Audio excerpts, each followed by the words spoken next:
Hiriyoota wajjin guyyaan taphaan dabre galgala kophaa koo ani hirribaa dhaabe. Hiriyoota wajjin guyyaan taphaan darbe galgala kophaa koo ani hirribaa dhaabe. Dhiisuuf waa'ee kee lubbuutoo salphaa miti onneef qalbii tantoo hattee si harka jirti. Dhiisuuf waa'ee kee lubbuutoo salphaa miti onneef qalbii too hattee si harka jirti.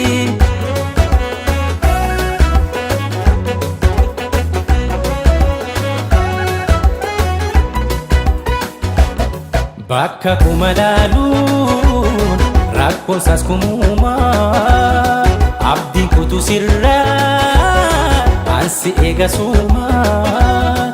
Bakka kuma laaluun rakkoon saas kumumaa abdiin kutu sirraa ansi eega suumaa. Garuu na ulfaatee natti ulfaatee jaalalaan nama raachite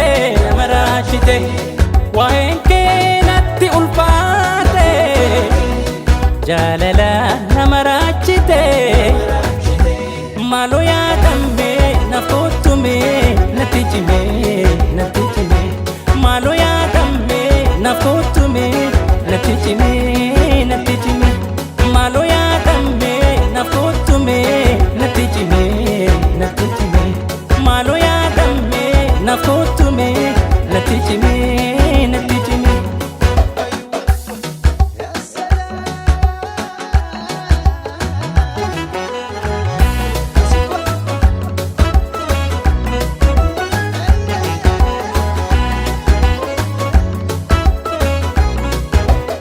Hiriyoota wajjin guyyaan taphaan dabre galgala kophaa koo ani hirribaa dhaabe. Hiriyoota wajjin guyyaan taphaan darbe galgala kophaa koo ani hirribaa dhaabe. Dhiisuuf waa'ee kee lubbuutoo salphaa miti onneef qalbii tantoo hattee si harka jirti.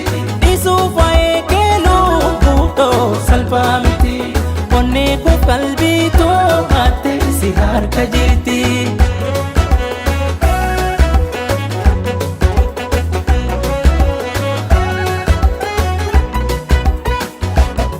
Yoo ati nan beeyne miidhamu koo beeki silaa sin rakkisu jaalala naaf argi.